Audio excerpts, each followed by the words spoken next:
no primeiro mês, e o povo ficou em Cádiz. Ali Miriam morreu, e ali ela foi sepultada. Versículo 2: não havia água para o povo, então se ajuntaram contra Moisés e contra Arão, e o povo discutiu com Moisés, dizendo: antes tivéssemos morrido, quando os nossos irmãos morreram diante do Senhor, porque vocês trouxeram a congregação do Senhor a este deserto, para que morrêssemos aqui, nós e os nossos animais? E porque vocês nos tiraram do Egito, para nos trazer a este lugar horrível, onde não há cereais, nem figos, nem vinhas, nem romãs, nem água para beber? Então Moisés e Arão saíram da presença do povo, e foram para a porta da tenda do encontro, e se lançaram sobre o seu rosto, e a glória do Senhor lhes apareceu. Então, e o Senhor disse a Moisés: pegue o seu bordão, ajunte o povo, você e Arão, o seu irmão, e diante do povo falem a rocha, e ela dará a sua água. Assim vocês tirarão água da rocha, e darão de beber à congregação e aos animais. Então Moisés pegou o bordão que estava diante do Senhor, como este lhe havia ordenado. Moisés e Arão reuniram o povo diante da rocha. Então Moisés disse: agora escutem, rebeldes, será que teremos de fazer com que saia água dessa rocha para vocês? Então Moisés levantou a mão e feriu a rocha 2 vezes com o seu bordão, e saíram muitas águas, e a congregação e os seus animais beberam. Pai, nós te louvamos e te agradecemos, porque a tua palavra ela foi aberta, ela foi lida, e como sempre, que ela venha gerar vida aos nossos corações, que nós venhamos aprender de ti, Pai, que os nossos ouvidos, os nossos olhos, o nosso entendimento esteja aberto ao falar da tua palavra, que nós venhamos a diminuir para que o Senhor cresça. Seja ao Senhor honra, seja ao Senhor glória, seja ao Senhor todo louvor. Que nós possamos sair nesta noite, não da maneira na qual nós entramos, mas sairmos ainda mais renovados, vivificados, fortalecidos e cheios da tua presença, para que nós possamos, diante dos desafios da vida, enfrentarmos na certeza de que o Senhor está conosco, e poder viver, ó Deus, a tua poderosa, agradável e perfeita vontade. Senhor, fala conosco, em nome de Jesus assim oramos, amém. O tema da mensagem nesta noite é os desafios do deserto. Você pode dizer comigo: os desafios do deserto. Nós poderíamos até dizer os desafios da vida, porque a vida, ela detém alguns desertos, que fazem parte dela. Na nossa trajetória, a terra prometida, inevitavelmente nós passamos por alguns desertos. Desertos esses que fazem parte para a aperfeiçoação daquilo que Deus quer fazer em nós e através de nós. O deserto sempre fez parte da vida do cristão e da vida do povo de Deus no Antigo Testamento. Quando Deus quis lapidar e tratar com Moisés, para o deserto levou. Quando Deus quis preparar o seu povo, pelo deserto ele caminhou. Quando Jesus inicia o seu ministério logo após ser batizado, Mateus capítulo 4, a Bíblia diz que o Espírito do Senhor conduziu Jesus ao deserto, e ali ele ficou por 40 dias e 40 noites, jejuando e buscando a presença de Deus. Foi tentado nesse tempo, mas prevaleceu na autoridade e no poder da palavra de Deus. O deserto, ele permeia as nossas vidas e faz parte dela. Então poderíamos até chamar de os desafios da vida, porque a Bíblia ela relata esses diversos desertos. E na história na qual nós lemos aqui, nós estamos diante de uma situação na qual aqui eles estão fugindo, caminhando por um longo percurso de tempo, uma caminhada cansativa, e caminhando eles chegam numa situação onde agora não havia mais água. O versículo 2 vai nos trazer isso. E se tem uma coisa, ainda mais nesse calor que nós estamos enfrentando, e nós não conseguimos ficar sem a água, nós ficamos até sem comer, porque o calor parece que não dá tanta fome, para alguns, né? Para outros, as pessoas falam: ai, no calor eu não tenho muita fome. Eu falo: então eu não passo calor, não é possível. Brincadeiras à parte, mas a gente até consegue ficar sem comer, mas a gente não consegue ficar sem beber água. Estava falando com o pastor Reinaldo aqui, um pouco antes do culto, que está tão calor que nem o ar-condicionado está dando conta. Não aqui, né, mas no carro, até mesmo em casa, um lugar onde às vezes a gente entra, às vezes fica pouquinho e sai, né, e aquela temperatura que muda, e a gente fala, não vejo a hora de parar num lugar e pegar uma garrafinha d'água, não vejo a hora de chegar em casa e beber uma água, não vejo a hora, porque está muito calor. Agora você imagina a situação que esse povo está vivendo, porque eles estão caminhando há vários dias, vindo de um processo aí que eles estavam fugindo de Faraó, uma caminhada difícil, árdua, caminhando no calor do deserto, e agora eles estão diante de uma situação na qual não há água. Mas é interessante que esse não é o primeiro desafio que o povo de Israel vai enfrentar. Eles já haviam passado por diversos outros situações, por tantas outras situações adversas. Tantas circunstâncias pairaram sobre a vida deles, e isso não era a primeira circunstância adversa que eles estavam enfrentando. Eles já haviam vislumbrado, vivenciado tantos milagres. Eles já haviam contemplado de Deus tantas circunstâncias milagrosas, como quando eles estavam diante de um mar, e atrás deles, um mar de exército egípcio, o mar de água à frente, o mar do exército atrás, e eles estavam nessa circunstância, e eles então começam a marchar naquele lugar, e o mar se abre, e eles passam a seco. O Senhor sempre provendo o recurso, o livramento, o escape, o milagre. O Senhor sempre providenciando a solução para a vida daquele povo. E é muito interessante que agora eles estão novamente diante de um cenário de adversidade. Novamente eles estão diante de um tempo conturbado, de uma dificuldade a ser enfrentada. E é interessante que eles não executam aquilo que nós aprendemos através do profeta Jeremias, quando este escreve o seu livro de lamentações, e ele diz: trazei à memória aquilo que vos dá esperança. É lógico que teologicamente, historicamente, não havia ainda o profeta Jeremias, preciso dizer isso, mas eu estou fazendo uma alusão ao nosso tempo, porque muitas vezes nós fazemos isso como o povo de Israel faz. Quantas coisas Deus fez, e eu não preciso voltar lá em 1960, 1980, 2000, para lembrar você. Eu posso voltar os últimos 2 anos, eu posso voltar o último ano. Quantos livramentos Deus nos deu, quantas adversidades contrárias permearam a nossa vida, e o Senhor cuidou de nós. Quantos momentos difíceis nós enfrentamos, que parecia que íamos sucumbir e não íamos aguentar, e agora nós olhamos para trás e aqui estamos, louvando e engrandecendo o nome do Senhor. Mas quando algo difícil acontece, parece que algo sobe da nossa mente, nós não lembramos daquilo que o Senhor já fez. Nós nos esquecemos, e aqui eu estou falando o ser humano de um modo geral, porque por natureza nós nos esquecemos do que fora feito, e nós só olhamos para a circunstância momentânea do tempo no qual nós estamos vivendo,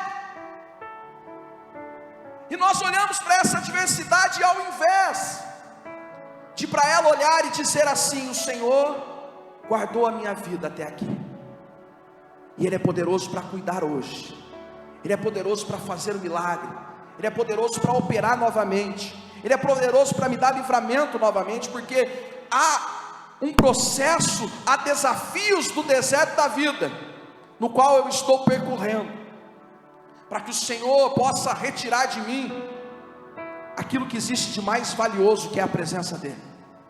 Quando nós vamos estudar a formação do ouro, o ouro ele não vem pronto, como você costuma comprar, dá glória a Deus.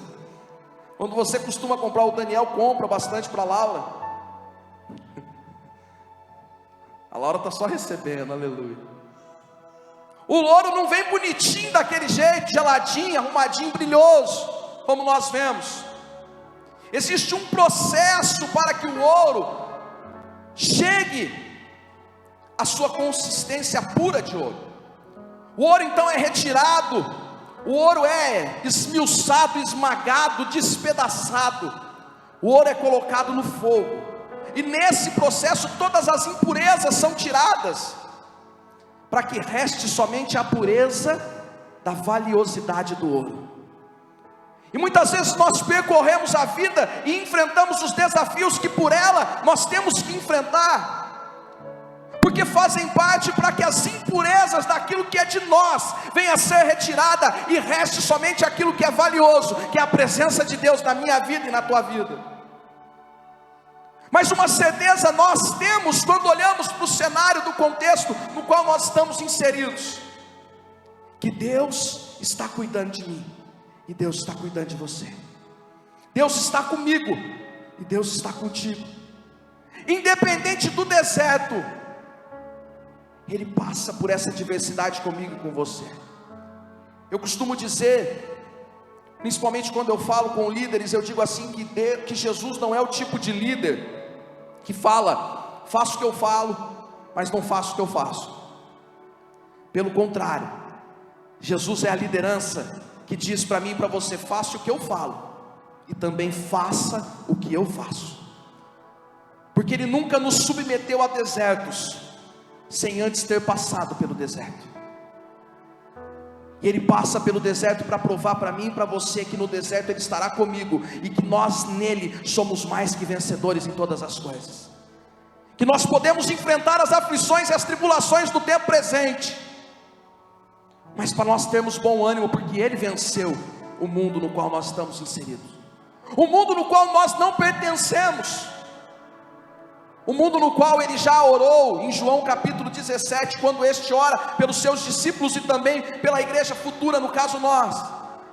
E Ele vai orar dizendo, Senhor, eu não peço que os tire do mundo, mas que o Senhor os livre do mundo, porque não são do mundo, mas estão inseridos nele, e por estar num lugar onde jaz o maligno, ou no caso pertence a este, eles passarão por dias de adversidade, passarão por provas, por aflições, terão medo,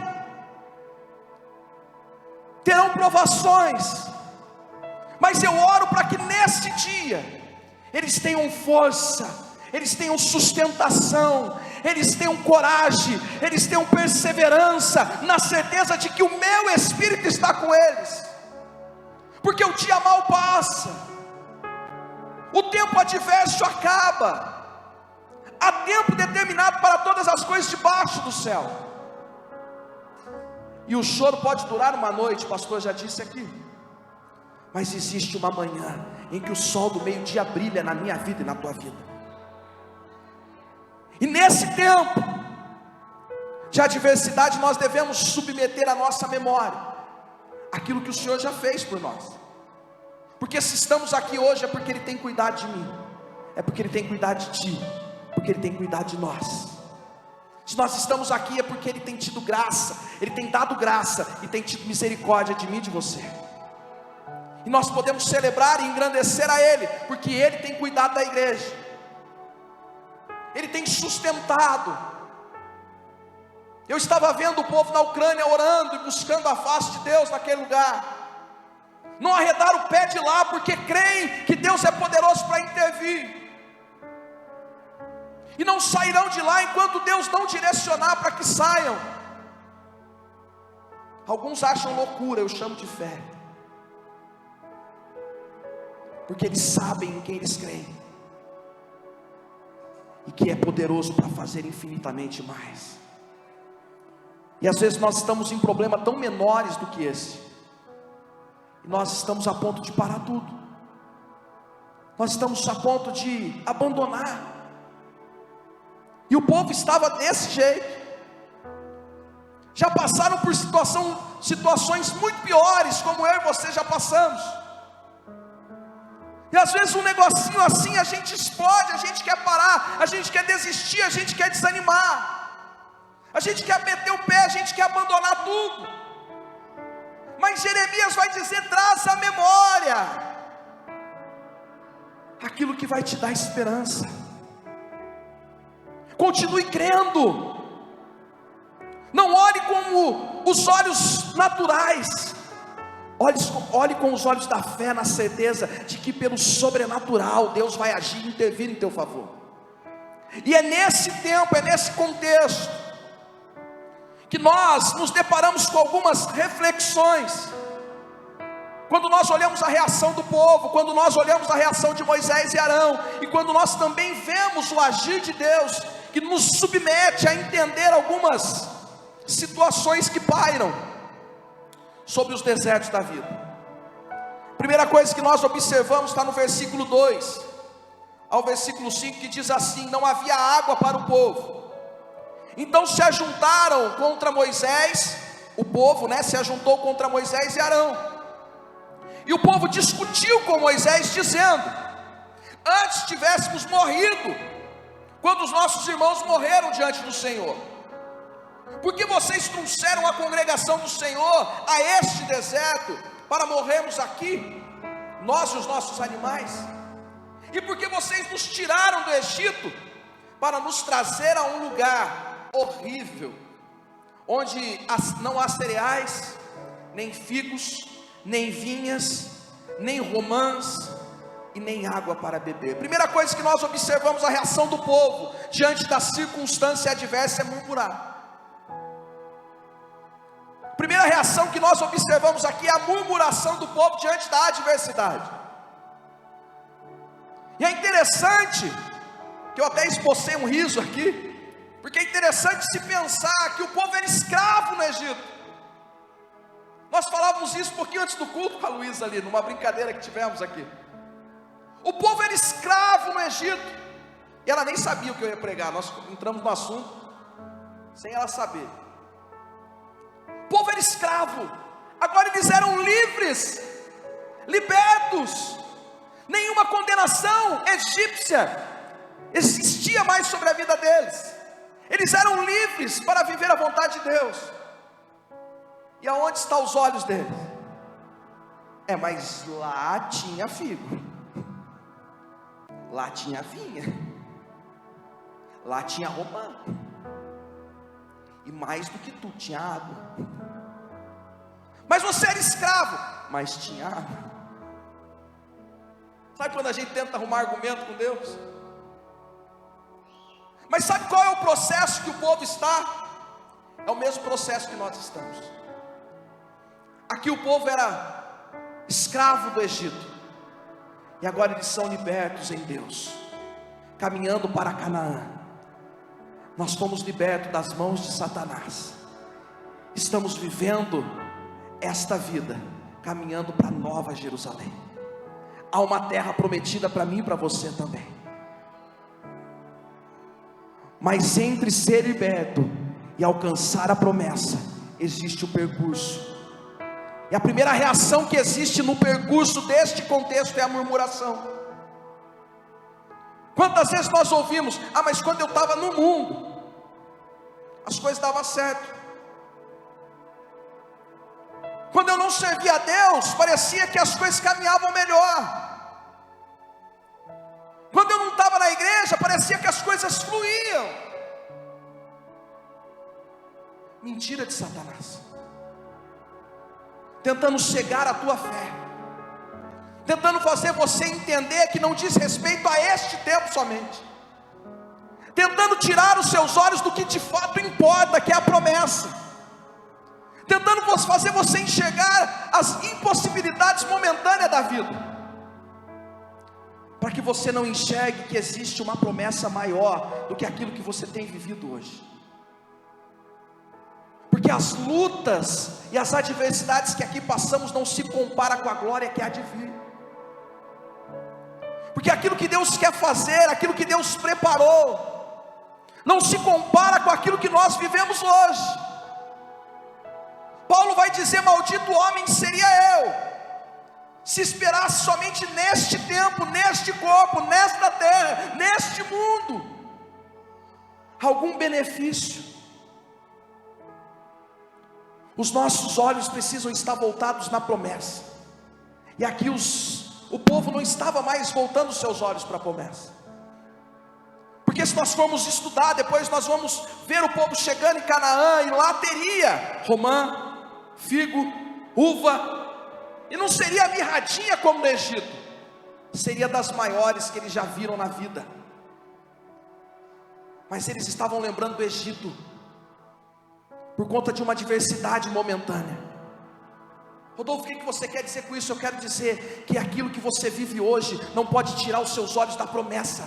Aquilo que está perturbando a vida hoje, aquilo que está se levantando como uma circunstância adversa hoje, os desertos que você tem passado hoje, não podem tirar os teus olhos da promessa de Deus. Paulo vai dizer: me esqueço das coisas que para trás ficam, caminho para o alvo, para o plano, para o prêmio da soberana vocação de Cristo Jesus, de Deus em Cristo Jesus. Existe um propósito maior, existe uma promessa maior. Rodolfo, mas eu estou chorando.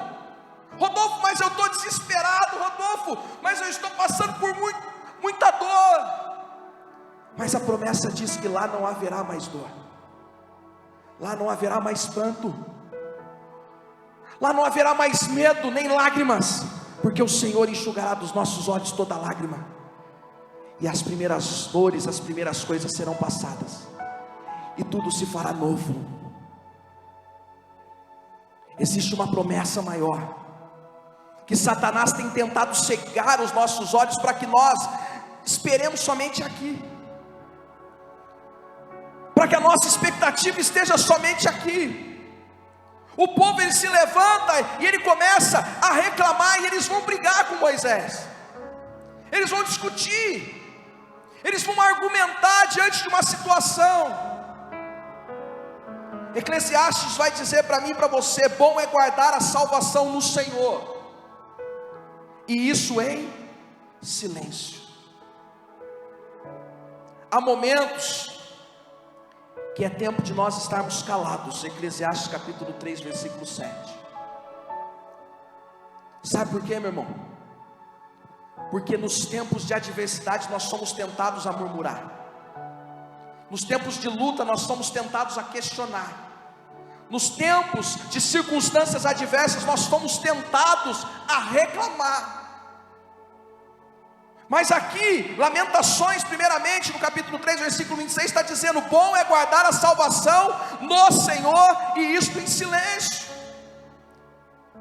Porque muitas vezes aquilo que nós falamos pode roubar a nossa fé, pode tirar os nossos olhos da promessa, pode fazer com que nós não alcancemos em perseverança aquilo que Deus prometeu.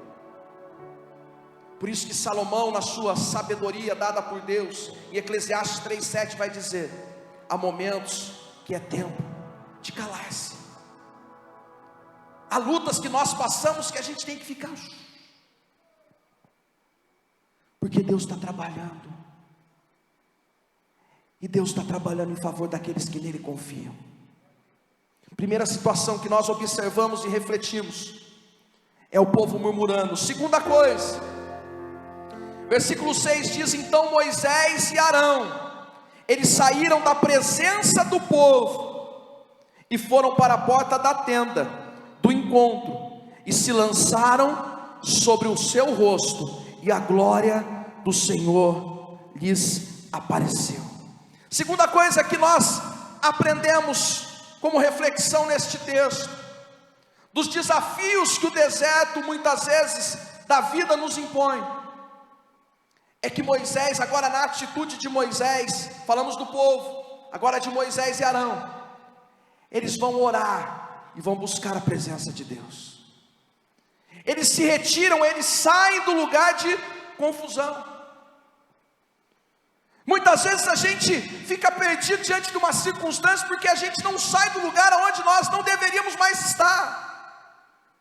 Sabe aquele ditado que faz: o circo está pegando fogo e nós estamos lá? É isso aí, concordo, não é desse jeito, e o negócio vai só piorando. Em vez da gente apaziguar, a gente vai inflamando mais. Mas é interessante que o versículo 6 diz que então Moisés e Arão saíram da presença do povo, e eles foram buscar a presença de Deus. E muitas vezes nós fazemos o inverso. Nós saímos da presença de Deus e buscamos a presença do povo.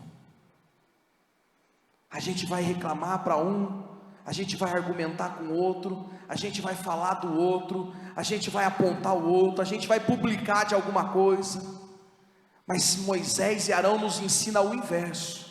Eles saem da presença do povo para buscar a presença de Deus. Nos desafios da vida, o que eu e você precisamos aprender é que nos importa estarmos diante da presença de Deus.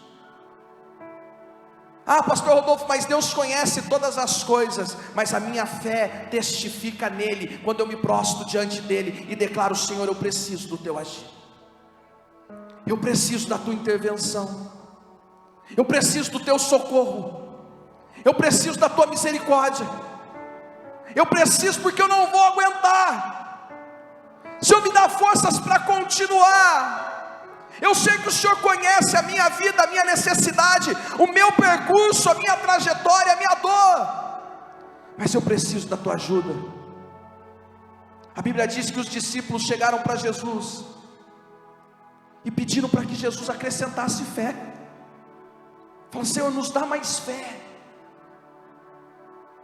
Talvez é um tempo que você está passando, que você precisa chegar para Jesus e falar: Senhor, me ajuda a entender, me ajuda a suportar, porque senão eu vou sucumbir. Senhor, eu estou olhando, eu não estou enxergando o que pode estar acontecendo, mas me faz entender pela fé o que o Senhor está realizando,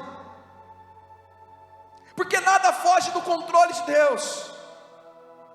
Deus sabia a necessidade do povo, Deus sabe a minha e a sua necessidade. Deus já havia providenciado, mas é nos desertos da vida que Deus prova a minha e a sua fé. Deus não prova porque Ele precisa de uma resposta, porque Ele sabe todas as coisas. Alguns dizem que Deus nos prova para saber até onde nós podemos chegar, mas seria errado nós pensarmos assim, porque Deus sabe todas as coisas ao nosso respeito.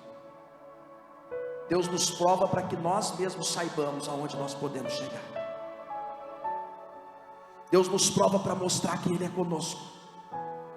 Deus nos prova para dizer que mesmo quando todos te abandonam, Ele permanece contigo. Sabe quando você vê uma adversidade e fala: se fosse comigo eu não ia aguentar? E de repente você está passando pela mesma prova, e de repente você passou por ela, e você olha para trás e fala: eu aguentei. É Deus mostrando que você pode, porque Ele está em você. Sozinho não, mas a presença do Espírito Santo te ajuda a continuar. O povo murmura. Se fosse uma prova, de fato uma prova, no sentido escolar, vamos chamar assim, o povo teria sido reprovado, e Moisés e Arão aprovaram, porque o povo optou em murmurar, questionar, indagar Deus, através do momento em que vão indagar Moisés, dizer: Moisés, era melhor ter morrido lá, morrer aqui, morrer lá, morrêssemos lá. Mas Moisés e Arão, eles não são contaminados por este momento. Eles vão cumprir aquilo que Jeremias vai escrever em capítulo 3, versículo 29 do seu livro de Lamentações, dizer assim: põe a tua boca no pó, e talvez ainda haja esperança. É tempo de luta, é tempo de adversidade, os dias são maus, as dores são insuportáveis. Eu estava aqui na sala pastoral quinta-feira, e eu estava olhando algumas notícias e vi um vídeo de uma mãe filmando o que estava acontecendo na Ucrânia.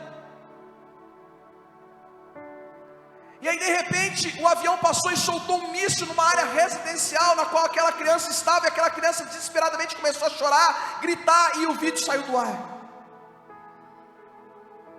Agora ontem, antes de ontem, se me falha a memória, mísseis jogados contra orfanatos, escolas de criança.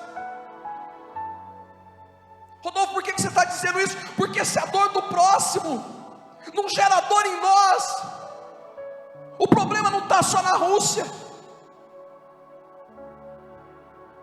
o problema não está só no outro. Ah, mas tem que acontecer. Não, Jeremias está dizendo: põe a tua boca no pó, porque talvez ainda haja esperança. É tempo da igreja clamar, não só pela Ucrânia, é tempo de clamar pela nossa família, é tempo de clamar pela nossa igreja, é tempo de buscar a presença de Deus por tudo aquilo que nós temos passado, porque Jesus está às portas e Satanás está furioso por isso. Mas as portas do inferno não prevalecerão contra a igreja. Maior é o que está com a igreja, porque Ele é Senhor da igreja. Rodolfo, o que isso tudo quer dizer? Eu quero dizer que essa luta que você está passando não vai paralisar aquilo que Deus vai fazer na tua vida, porque ela faz parte do processo daquilo que Deus está realizando em você, para realizar através de você. Isso não vai impedir o agir de Deus, porque maior é Deus do que a sua luta. Mas sai do problema. Sair do problema, eu digo, sai das circunstâncias que permeiam, que te amedrontam, que te preocupa, e busca a presença de Deus, como Moisés fez. Imagine Moisés ficasse lá, o povo buzinando na orelha dele: não tem água, nós vamos morrer, nós podíamos ter morrido lá atrás, morrer por morrer, morrêssemos antes, não morrer agora, e lá tinha isso, aqui não tem, e tá. Bom, isso aí vai irritando, não vai? Principalmente quem é casado entende o que eu estou falando. Vocês dão risada, né? Porque achei que acontecia só lá em casa. Aproveitar porque a Thalita está no acampamento. Lá o sinal da internet é muito legal, vai que ela não está assistindo. Brincadeira essa parte, mas às vezes irrita. Sabe quando você faz um negócio que você não era para você fazer? Você sabia que se você fizesse não ia dar tão certo, mas você é teimoso, principalmente os maridos. Aí chega uma época da vida conjugal que a mulher nem responde, mas ela só olha, mas aquele olhar quer dizer assim: eu te avisei. Esse eu te avisei, ele causa uma alegria no coração que você não faz ideia. Agora você imagina, o povo está lá, reclamando, questionando, murmurando, falando, inflamando. Imagina se Moisés fica. Mas Moisés foi buscar a presença de Deus. No tempo de adversidade precisamos buscar a presença de Deus. Sair daquilo que está tentando nos contaminar para buscar aquilo que de fato nos edifica. Porque a Bíblia diz que a glória encheu o lugar onde eles estavam. A presença de Deus vai te encher. A presença de Deus vai encher o teu quarto de oração. A presença de Deus vai encher aonde você estiver prostrado, clamando a presença dEle. E a terceira e última reflexão que nós obtemos aqui, versículo 7, nós vamos ver agora a atitude, o agir do Senhor na vida do povo. E a Bíblia diz que o Senhor disse a Moisés, versículo 7: pegue o teu bordão e ajunte o povo, e você e Arão e o seu irmão, diante de todo o povo, falarão a rocha. Vocês falem a rocha, e ela dará a sua água. Vocês assim tirarão água da rocha, e darão de beber à congregação e aos animais. Terceira coisa que nós observamos, que por conta que nós cremos no agir de Deus, nós precisamos crer além das circunstâncias. Deus poderia ter feito de diversas maneiras a água chegar, mas Deus vai falar para Moisés e Arão: fale com a rocha. É importante nós percebermos aquilo que Deus está falando no tempo de adversidade.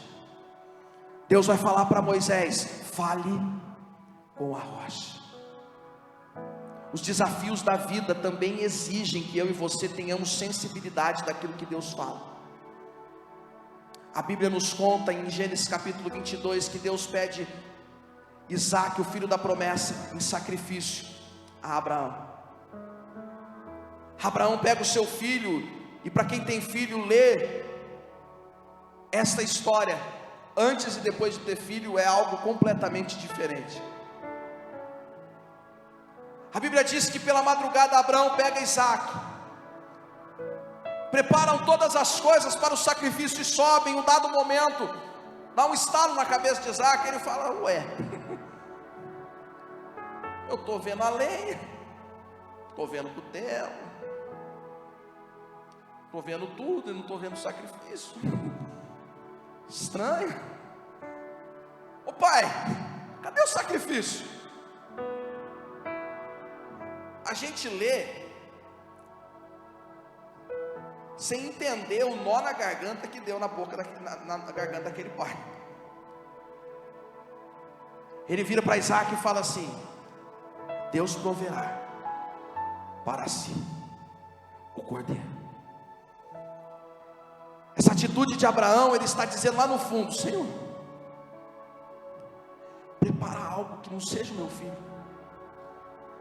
Eu creio que o Senhor ainda pode, mas mesmo que o Senhor não preparar, essa é a tua vontade.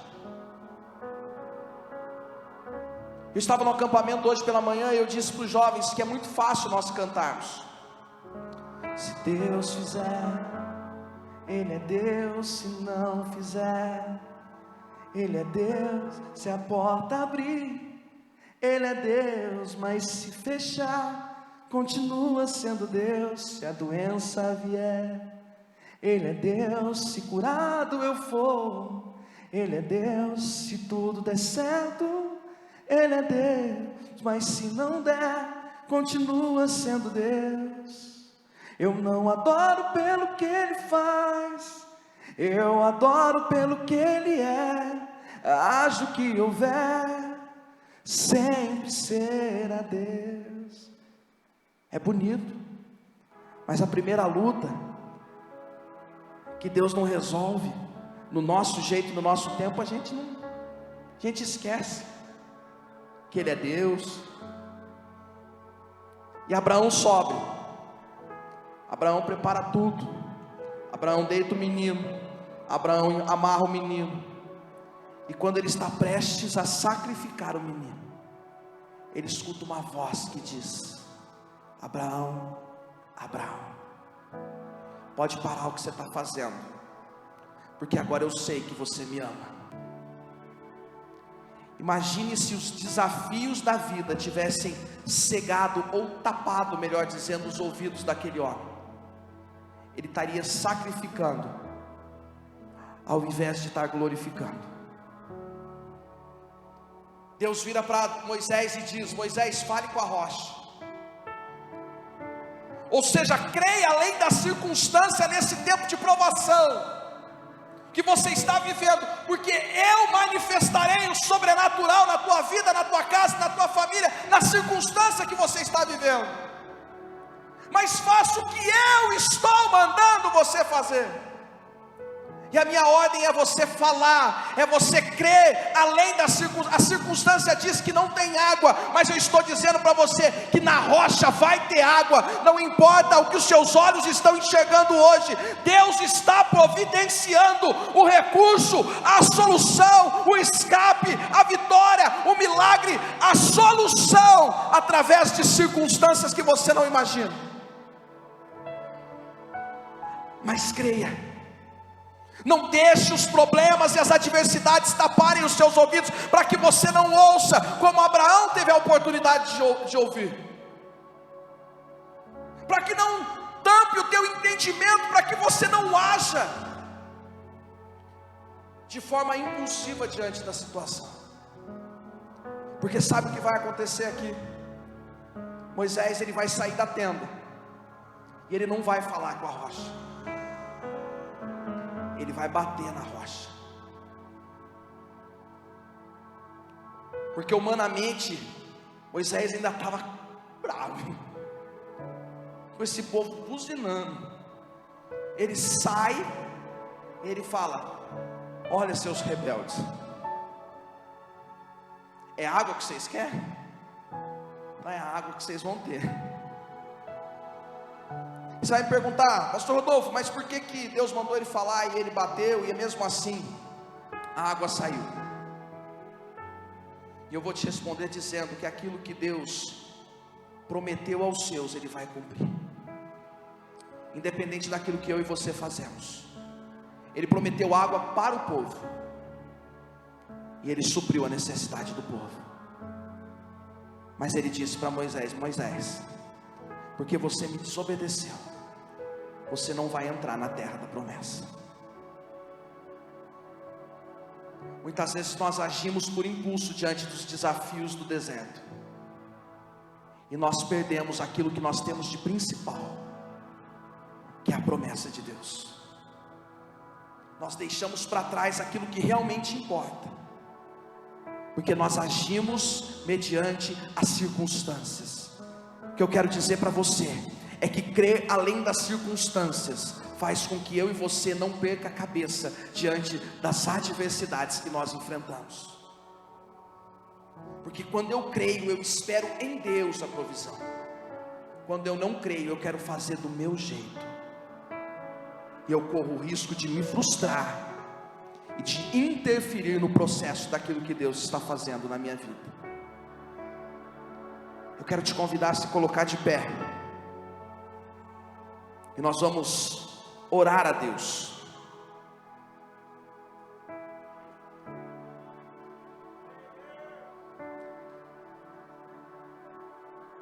Amém. Nós vamos orar ao Senhor, para que o Espírito Santo possa continuar falando ao teu coração, para que você entenda através deste contexto, que tem tudo a ver com o contexto no qual nós estamos inseridos. O povo é liberto do Egito, nós fomos libertos das mãos do pecado, da condenação do pecado. Há uma promessa da terra de Canaã, a terra prometida ao povo. Há uma promessa da Nova Jerusalém para mim e para você. Mas assim como o povo passou pelo processo, encarou os desafios, alguns triunfaram, outros não. Assim estamos nós submetidos a isso. Mas eu e você temos a pessoa do Espírito Santo, assim como eles tinham a presença do Senhor através da rocha, através da coluna de fogo, através da nuvem. Porque o Senhor não abandona aqueles que amam a Ele, e aqueles que Ele ama, que Ele ama. O Senhor não te abandonou, meu irmão. Você pode estar passando por dias de adversidades hoje, sim. Deus não te prometeu que seria fácil, Jesus não disse isso, mas Ele disse que estaria com você todos os dias, até a consumação do século. Ele não te deixou órfão, pelo contrário, Ele enviou o Espírito Santo para estar com você, para te ajudar, para te fazer lembrar da palavra. E é esse Espírito Santo que nós vamos clamar agora, que está aqui, porque eu e você estamos aqui, e pedir: Senhor, neste tempo de desafios, de deserto, de provação, não me deixa murmurar, não me deixa questionar, não me deixa esmorecer e perder a fé. Me ajuda a buscar a Tua presença, me ajuda a entrar, Senhor, na tenda do encontro, ou seja, no meu quarto, no meu secreto, no meu lugar de oração. Me dá força para buscar a Tua presença, porque ali o Senhor vai manifestar a Tua glória.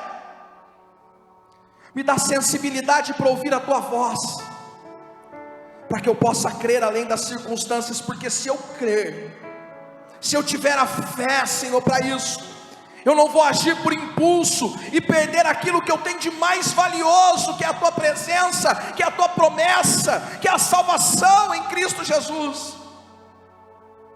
Mas eu vou perseverar, porque eu não vou agir na força do meu braço, porque eu creio que o Senhor está trabalhando. E eu posso não ter água hoje, mas o Senhor vai providenciar. Eu posso não ter aquilo que eu preciso hoje, mas o Senhor vai cuidar. As portas podem estar fechadas hoje, mas o Senhor vai abrir. Me ajuda a crer, Senhor, além das circunstâncias. Me faça enxergar não com os olhos naturais, mas com os olhos da fé, para que eu não perca a minha coroa, mas que eu glorifique o teu nome em todas as coisas, para que eu possa ser instrumento de bênção, para que eu possa viver a tua vontade, que é boa, agradável e perfeita, para que eu possa desfrutar da tua presença todos os dias da minha vida, porque o que me importa é a tua presença. Adore a Ele nesta hora, nesses minutos que nos restam, busque a presença dEle. Ele sabe o que eu e você precisamos, mas Ele quer ouvir da nossa voz, que nós cremos que Ele é poderoso para fazer, que a nossa fé possa testificar isso, porque aos que creem, será dada a oportunidade de ver a glória de Deus, em nome de Jesus.